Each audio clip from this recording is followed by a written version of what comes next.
Welcome to Soulfire Wisdom with Kate Olson. As an evolving spirit and change adventure navigator, it is Kate's mission to empower and guide you on your path and inspire your truest passions. She will encourage you to share your gifts, speak your truth, and ignite your inner wisdom and purpose. She hopes to do so with a little humor and grace and her own soulfire passion. Kate talks with amazing guests who have embraced the pursuit and are fanning the flames of their own passion, purpose, and soulfire wisdom. Now here's your host, Kate. Good afternoon, and welcome to Soulfire Wisdom. So this is also totally awesome. Talk about try something new and talk about it Tuesday. But we're all going through a lot of change right now. And so I think we may be a little maxed out on that. So I actually did not try something new this week. And instead, other than all the things that we're experiencing that are new. So what I wanted to talk about instead is some tips on dealing with all the repercussions from the coronavirus situation, and then some practical tips on things that you might have not thought of. Okay, for dealing with it, I've heard a lot of people sort of being a little bit freaked out about not being able to go places and not being able to connect with large groups of people, even if maybe they didn't do that before. I saw on Nextdoor one lady was sending out a message that she wanted to get together with groups of neighbors, even though she didn't know them. And, I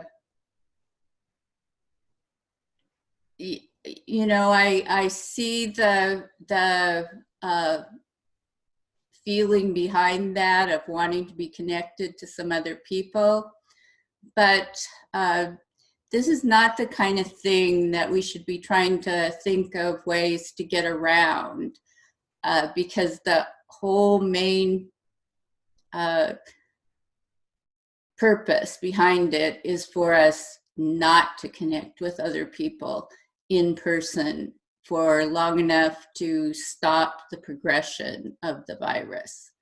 So, I think we are all capable of being with ourselves and our families for, a short period of time. That post on Facebook where they say, I couldn't, get on Facebook today, so I had to talk to my family. They're really nice people.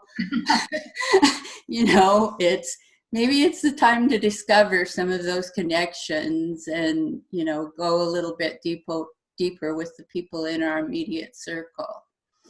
So on the practical things, and there is a lot we can do online. Like here we're having this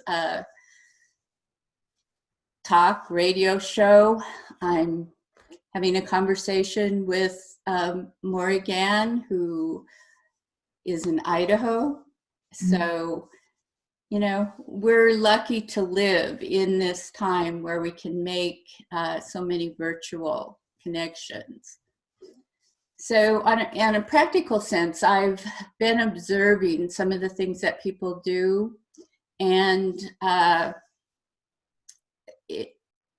some of the past training that I've had that I didn't think I would ever use has become pertinent. I had to take these courses in, how to avoid infectious diseases and that for my licensing.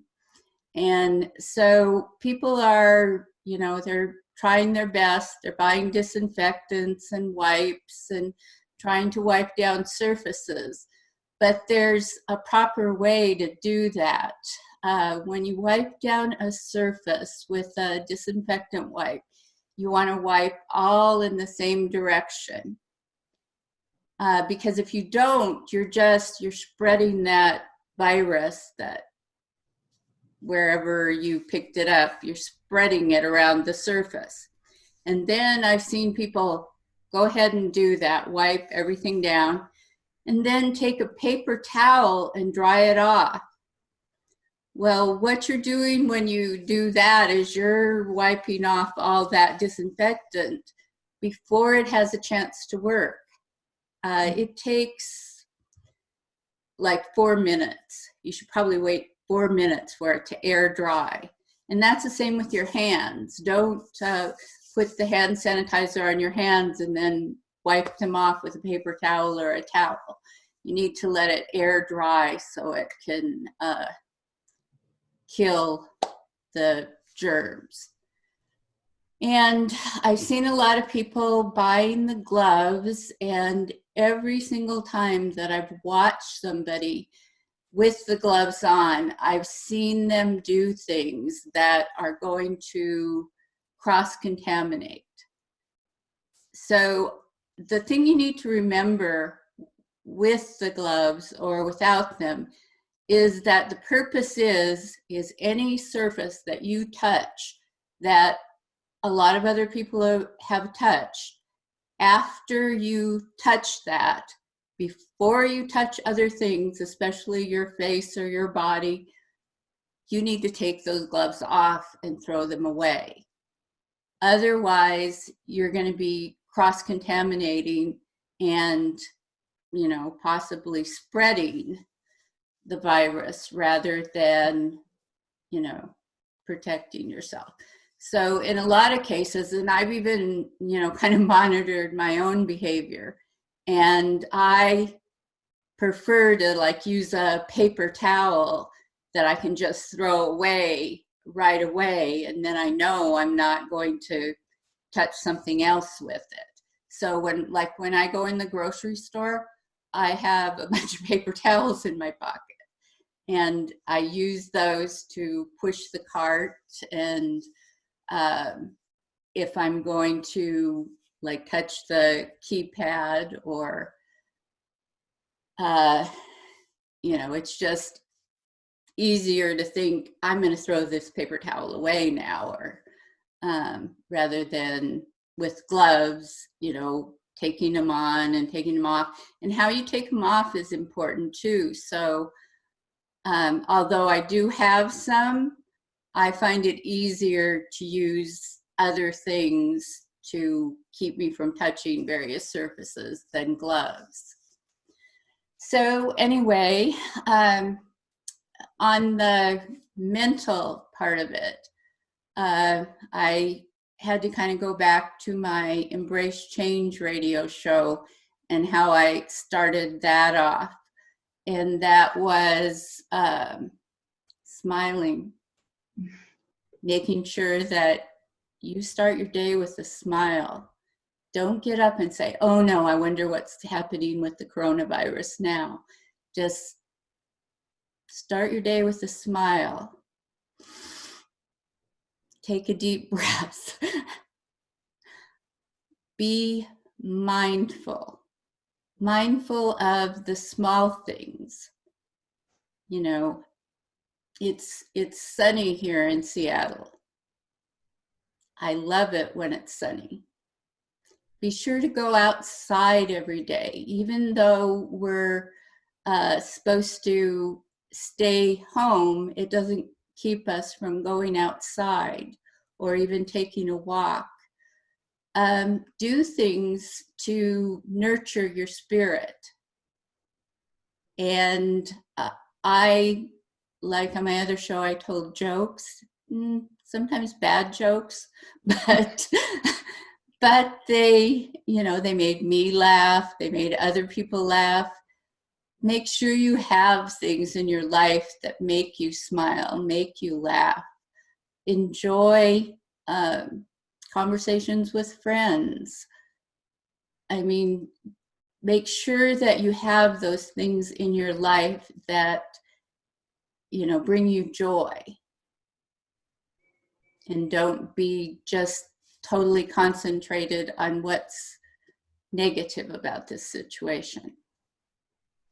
And if you do that, if we do that collectively, it will lift not only our spirits, but it'll strengthen our immune systems, and we'll get through this a lot quicker. So that's all I have to say on that subject today. And now I'm going to, I'm going to introduce Morrighan Lynne, who is a psychic empath, and we're going to talk about intuition and empaths.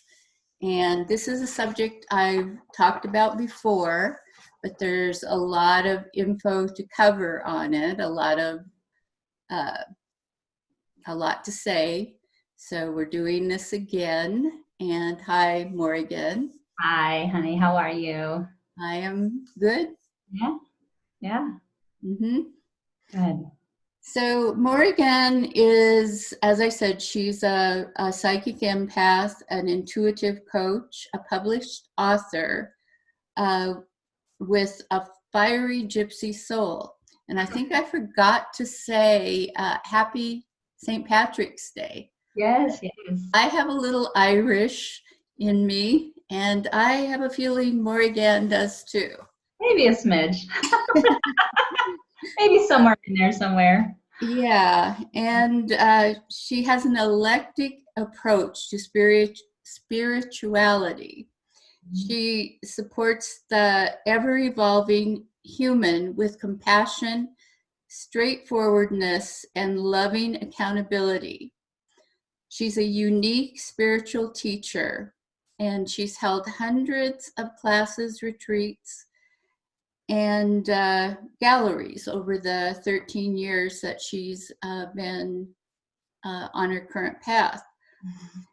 Her book is called The Spirited Human, and it's a proactive focus on the evolving world, filled with personal stories, comedic ahas, and practical spiritual teachings.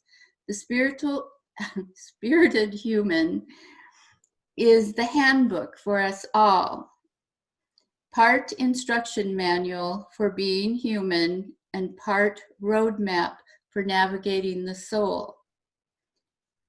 Morrighan takes you on a journey back to your true self. So to get started, can you tell us a little bit more about yourself and what brought you to your current path? Yeah, I'm sure like most people, it's been topsy-turvy, windy, wibbly-wobbly like everybody else. It's just trying to figure out who they are in this world. And for me, it was having my guides come forward and pretty much push me into this work, because I really didn't want to do it.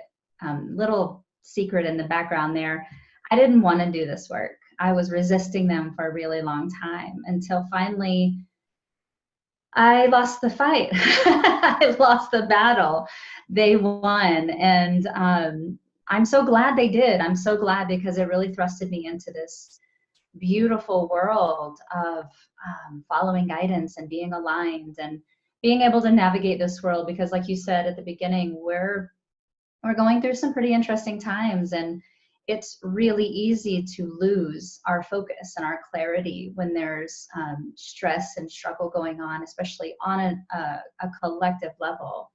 So I am super grateful to have this practice, this way of being where I don't get caught up in it as much. So yeah, it's something I'm pretty grateful for.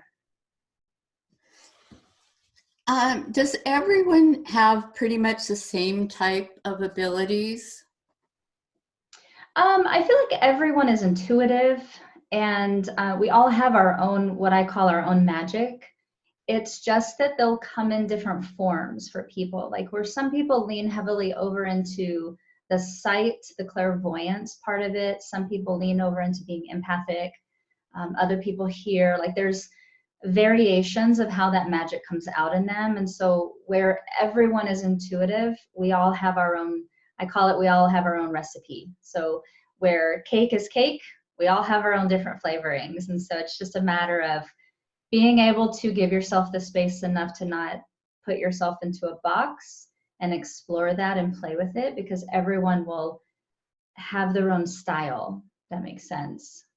So is everyone empathic or not? And what's the difference between being empathic and having empathy? Yeah, oh, great question. I feel like humans, because we're wired for connection, we're wired to want to be in tribal community based. This is why we're struggling so much with this separation moment, right? Mhm. We're wired that way. And so everyone is capable of empathy, meaning I can relate to your story when you're telling me something that you're going through. I have the ability to relate. But being an empath is having the ability to relate times 1,000. Like I'll relate to such a degree that I will feel exactly what you feel. If you have a headache, I can have a headache. If you're stressed, I can be stressed. And it's not mine, it's yours, but I have this tendency to want to absorb it from you. There's a phrase coined about empaths where we are the psychic sponges. So we're just walking around, sucking in everybody's stuff, and we don't always know that we're doing that. So it's why this work is so passionate for me to get that message out. When we think of empathy, we think of it as being a good, positive thing. If somebody has empathy, we think of that as good. But is it always used in a positive way? Not necessarily empathy, but being empathic. Well, of course not, right? It will depend on the individual that's wielding the empathy, right? It depends on their motives and their intentions around that, because that's when we start getting into the manipulative kind of relationships where they know what you want and they're going to work it to get it from you. So no, of course not. Like every power has responsibility attached to it. And so it depends on the individual and on what their motive is around it. Mm-hmm. Yes, I think some people tend to think if somebody is an empath, or if they have that ability to sense energy in others, that they're always going to be good or have altruistic motives. And sometimes that isn't true. No, because everyone is capable of manipulation. I think what gives the empaths the edge to be master manipulators, minus going into the spectrum of the narcissists and such, we can feel what people need and we're able to give it to them. And sometimes that's not with malice. We're reading the room and anticipating what people need, and so we give it to them. It's still manipulation, but it's not a shadow trait. It's more of a virtue. We're trying to help. Yes. By feeling into it, right? But it's still manipulation, no matter how you. And all empaths have all of the same, range of traits that anyone else can have. Like you can be an empath, but have your whole energy so in chaos that you don't really realize the impact that you are having on other people. Oh yeah. Or you can be an empath and have a mental illness that makes you behave in ways that wouldn't otherwise make sense. Yeah, there's no cookie cutter answer for anything on this planet. And definitely it just depends on the individual's capability. Their desire to have a responsibility and accountability is a big deal. and their desire to want to grow, because you're born an empath. It doesn't go away. You can keep shoving it down, but it doesn't ever really go away. So the best we can hope is to learn the traits and learn the tools and the techniques of how to master it, and then you aren't so caught up in it where it's swallowing you up and you're drowning in it. Yes. So my reason for bringing that up was that I had somebody tell me about an instance where they had interacted with somebody that they knew was very empathic, had those empathic abilities, and this person did something negative that affected them. And, you know, that's totally possible. It's just people. You have to be just as aware. Yeah, we have varying range of moral codes, integrity, the lack thereof. Like people are people, so it all comes down to that free will. Like, what do you want to use this for? Yeah, and the one thing that the other part of what we're talking about today is intuition. And one thing this person said to me was, you know, when I started out, I wasn't sure if I should trust this person. But they, you know, then they thought, but they're an empath and they're, right. so they went ahead. Yeah. It's a hard thing to trust your intuition around, especially relationships, because we want to give the benefit of the doubt. We want to give them a chance, right? So there's this desire to want to have that connection, but you never know what the motive of the other person is. And so it's tricky. Yeah. So how can you develop your gifts if you're just starting out? Like, say that person wasn't trusting their intuition in that instance. So how can they learn to, you know? Yeah. There's a lot of really great basic exercises that I recommend. Above everything, I think grounding is one of the most important things we should be doing at all times, not even, especially in times like what's going on in our world, but also just on a daily basis, because grounding connects our energy to something that's substantial. It stabilizes our frequency. And so when the human is taking on new intuitive gifts, it freaks them out. So these are big things and they're invisible and they're scary and we don't know what's going to happen. And so anytime the human is in fear, we have this tendency to close down that makes it harder to access that intuitive side. So grounding yourself, centering, connecting to source is important. Meditation is ideal because that is teaching you to slow down and be quiet and be with yourself. So there's a lot of really great tried and true basic exercises people can do. And then go try everything and see what you like. Because we're all so different, you're gonna have to go out and like taste test everything to see what really resonates with you. So don't get too hung up on having to do it one way or the other, and just go have fun with it. So there are so many terms associated with intuition and empaths. What exactly is a psychic empath? I feel like it bumps up a few notches from being an empath. And this is where I go into everyone is intuitive. And so empaths have their own style of intuition. We feel everything. And we feel on an emotional level, but also in a tactile kind of way, like body chills or atmospheric pressure changes. Like those are all indicative of being empathic. But I use it for information. Like I'm tapping into things that they can't see, they can't feel, people aren't attuned to.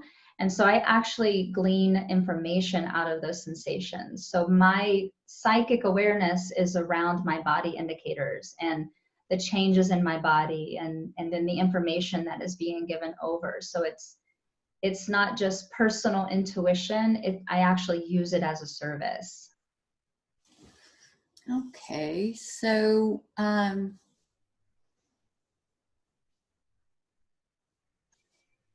does being a psychic empath drain you or make life difficult? It can. The information can come in fast and hard. And so sometimes there's this, I need to get away from people. I need to pull back from social media. There's a bombardment of information that comes in. And so I'm learning to give myself permission to have a lot of downtime and a lot of disconnection time. The empath, because we psychically sponge, we have a tendency to get lost in that because we have so many other people's stuff in our field. We lose our identity in a weird way. It's like we forget who we are. So we have to pull back and reset just to remember who we are. And that's one of the hardest things for empaths. So we've got to give ourselves permission to do that. Yeah, and sometimes you can have an ability that you really don't like having, or that, yeah, like if I am around somebody that is, ill, Yeah. like seriously ill, I can tell whether they're going to make it or not. Right. And, a lot of times I just don't like having that information. No. It's not the glamorous side of it, right? Yes. Yeah. Yeah. And so I didn't know why I did it when I was a kid. My mom was sick all of my life. And especially toward the later years of her life, I didn't want to be around her sometimes, because I didn't want to know what I, knew was, and that especially with loved ones. But it's not a pleasant thing to know with even if it's a stranger. It is if you, like, I was in the hospital for after a car accident, and the woman that was in the bed next to me, she was getting a stent for a brain injury. And she was a young woman, and her parents were there, and they were worrying because she'd had a previous history. They didn't know if she'd make it. Right. And without even, I just said, no, she's going to be okay. And I was glad, that's the happy part of it, when you can know that somebody is going to be okay. Yeah. It definitely has a level of burden sometimes of knowing things that others don't know. Like there's a responsibility that comes with it. And so it's the not so great side of it. Yeah. So can someone be intuitive but not be an empath? Oh, yeah. So an empath, this chakra that's associated with being empathic or clairsentient is another way that we say that, is the heart chakra. So the information is coming into that field. But clairvoyants, who see with the third eye, clairaudience are the ear chakras, and claircognizance is the crown chakra. That's other ways that people are taking in the unseen information. So again, that's why there's so many variations of being intuitive, because everybody's taking in data their own way. And so intuition is separate from being empathic, but for the empath it's the same. So what are some of the practical exercises that people could do on a daily basis to strengthen their own intuition? Well, like I said a little bit ago, is grounding and centering for one. If you are interested at all in chakras, that would be a good place to start. You could find guided meditations on just giving yourself energy in the chakra system. Kundalini yoga is really great for that because it literally aligns the chakra system with that stream of energy. Practicing anything energetic would really strengthen that. And then on a practical, even just on a human level, trusting yourself is a gigantic deal. I can't believe how often we don't trust ourselves. And along with that is being able to forgive yourselves for the times that you didn't trust your intuition.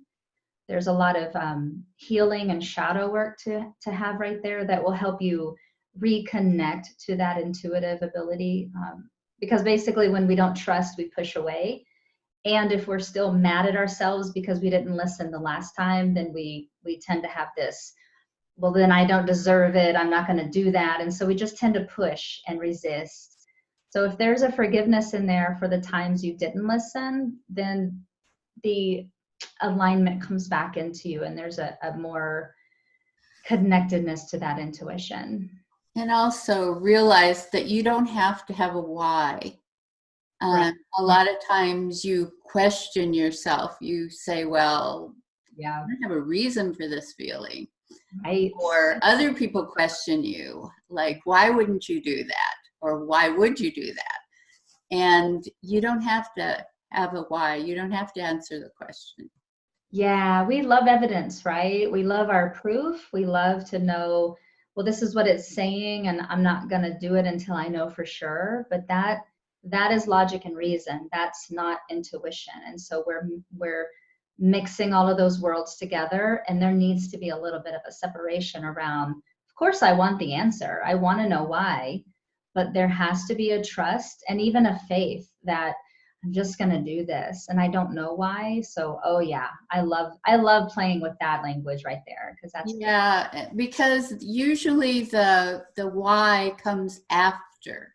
right. So if you wait for the why, then you've missed the opportunity to follow your intuition. Yeah, that's right. And then that's where people start when they say I feel stuck in life. That's actually what creates it because we want to do it, but we aren't going to do it until we know why. And then that opportunity, like you said, passes by. And so it keeps us in this one place. So we get stuck. Or till we see the path. So till we see the steps we need to take further down the road than we have sight. Right. And you have to have that faith to take the first step before you can see the other steps. So it's part of the deal. Yes. That's part of the deal. It's the relationship with intuition, walking without proof. Yeah. So what would you want people to know when it comes to, really learning to embrace and trust their intuition? Oh my gosh, so many things. Number one, I would really, really like to see people embrace that mine won't look like yours and yours won't look like mine. I see so many people limiting themselves because like they'll see this one person doing it and then they'll go, oh, I don't do it like that. I must not be doing it right. And then they'll stop. So you are not a cookie cutter. You're not the same as everybody else. And so it's lovely to see the evidence of how someone else does it, but don't put yourself into a box and go, oh, I don't do it like that. I must be wrong. And when the human feels that, it really limits our adventure, our exploration in this conversation. So I would say, see how everybody does it, but then go play with yours and go see what works for you because it won't look the same. That's the beauty of it. It's going to be uniquely yours. Yes, definitely. So, what do you think is the number one block that people experience with connecting to their intuition or being intuitive? Yeah. Fear. Yep. And that branches out into a million possibilities of what fear looks like. Some people are afraid of what their family or community will think of them if they start being intuitive, and some people are afraid of their upbringing and being shunned or rejected from that, and some people just fear what will happen to them, like, am I going to go crazy, or is this going to be too much and I can't handle it? So fear has this way of like pushing it away because we don't know how it's going to go. We'd rather not risk it. So we stop everything and we push against everything. And that traps us in the middle. Again, there's that stuckness. So yeah, fear is a big deal. You can't be afraid of making a mistake. No. Because, sometimes, when you make a mistake, when you go in a certain direction and a mistake was made, in the big picture of things, that turns out to be exactly what needed to happen, exactly what you needed to learn to move to the next step. So, my guides are saying that I could write a book about all the times I was wrong, and then the moral of the story would be, and nothing was wrong. Yes. Because it's the perfect experience to help you zero in on what works for you. We've got to go make mistakes. You've got to know that that's not the direction. And the only way we do that is through that fail. That's not the right way. This is the right way. So it's a blessing when you fail. Yes, and the alternative to not jumping in and sometimes making a mistake is being stuck, being frozen. Yeah, but even that, see, I'm starting to move away from, I don't think there's really anything wrong. Even when I'm stuck or when I'm hurting, it's still just giving me the contrasting experience of what I don't want. And it's the propulsion of like, oh, yeah, I don't want to do this. Then I want to move and go have something else. So I've started over the last few years really moving away from that belief that I failed or there's a mistake or I got it wrong, because it is literally just navigational beacons letting me know that that's not what's going to work for me. Yes, you're right. Actually, that sometimes that feeling of not wanting to move forward is in itself a lesson, or it can be okay, I actually needed to wait. Yeah. Needed to stop. Yeah. We're not supposed to be going all the time. Sometimes there's a pause, and this is where my faith goes into, just, we are so incredibly supported by Source, by our guides. If I think I need to work really hard for this and I keep hitting all these barriers, then I know I don't need to work that hard for this. Maybe I just need to take a rest. So I get attached to what I think I need, want, desire, but they are all going, yeah, but that's not the direction you need to be going right now. And they'll create the stumbling blocks to get me the message of like, you need to slow down and take a rest right now. Because we don't know everything. Humans are way low on the totem pole as far as how spirit and our guides work with us. We know very little bits of information. So I love leaning into them and trusting that they know more than I do, and trying to attune myself to their guidance around that. And it helps a lot. I don't have to work so hard around what I want. Yes. Actually, I've had that experience of going full speed in the wrong direction. Right. All of a sudden hitting that wall where yeah. It sucks, man. That hurts. But yeah, that's part of the experience. What can someone expect once their gifts begin to open up? A lot of weird stuff, a lot of cool stuff, right? That's the part we're afraid of. Like, what's going to happen if I open up this curtain? It'll depend on that person's magic, right? It'll depend on how they take in information. So for empaths, you'll begin to feel more. For clairvoyance, you'll definitely see more. You could see on a spiritual level where your movies in your mind or having really prophetic dreams and things like that. You can see on a mundane level where your guides are like putting billboards and road signs in front of you. And so a lot of this is just remembering that your gifts are already in there. You're just now giving it your attention. So you'll start noticing more things. So it's a fun place to explore. And one caveat that they want me to remind everyone is that it won't all come on at once. It's not designed, none of this plan, whatever that means, is not designed to overwhelm you. It's going to come online in the way that's going to support you. It doesn't just rip open the curtains and now you're overloaded, and that's what people fear. There's an agreement in place that they're going to allot these experiences out, like they're just going to drip them out so that you're not so overwhelmed. So I just want to remind people that. Yes, and while you can develop your skills, you can't push them. Oh, no. You You can can hurt yourself. Yeah. You can, like, I tried to open my third eye way back in my early years. I tried to open my third eye so hard that I had a headache for a few days because I stretched it too fast. So you can overwork it. So what is the best thing about intuition, and why is being an empath a gift? Well, we could probably do a whole radio show on this question because I freaking love it. Number one, on the intuitive level, I get that I'm not alone in this.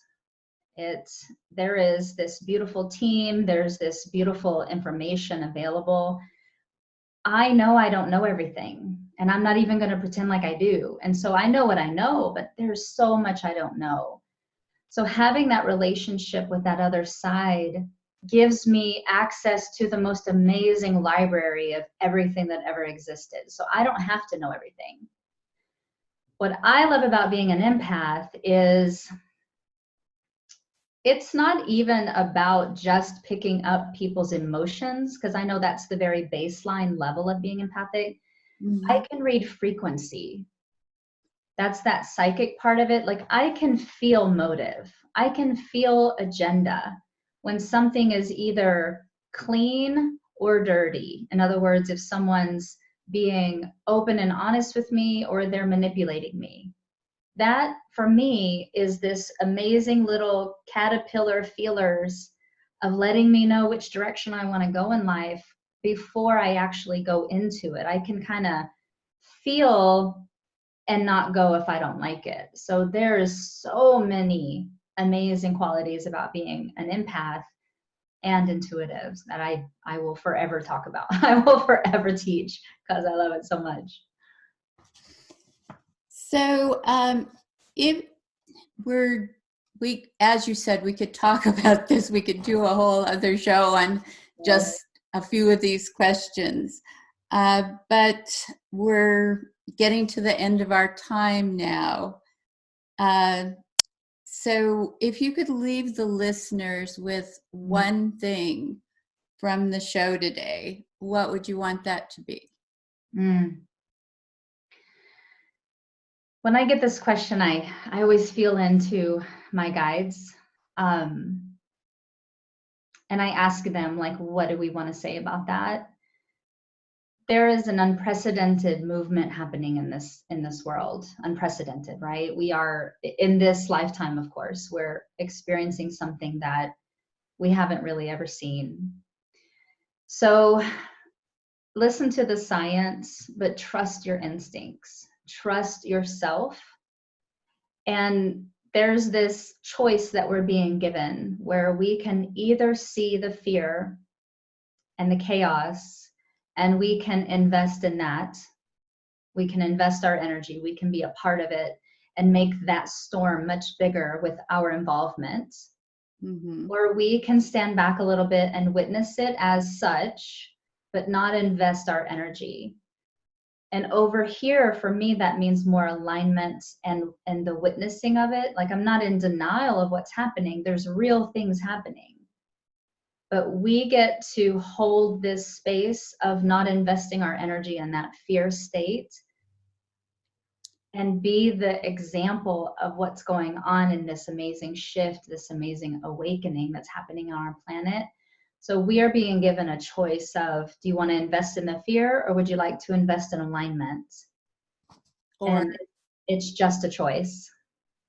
alignment, or you can look at it as solution. You know, we need to do these things, Of course. and There's real things we going can on. take action. Yeah, there's real, like, listen to the science, of course, but also listen to yourself, listen to your intuition, listen to your gut on what's right for you, and try to pull away from the fear. Do the things, but don't feed the fear. And that is the kind of amazing thing, at least so far, that we have available to us here in our country. So far, we are not being, you know, like they did in China or some other places, forced to do what the government thinks is right for us. Right. We are being told the situation and being given the opportunity to make a choice. Yeah. So let's take advantage of having that choice and, you know, make good ones that are going to, you know, resolve the situation. Yeah, we get to anchor that in our country, because you're right, we do have that choice. We do have the freedom to have the choice. Yes. Right. Yeah. So thank you so much for coming on today and talking about this. Always a subject I love to talk about. So yeah. Thank you very much. I always appreciate coming and talking with you, and the space you hold. It's just so lovely. So I'm just very grateful for you.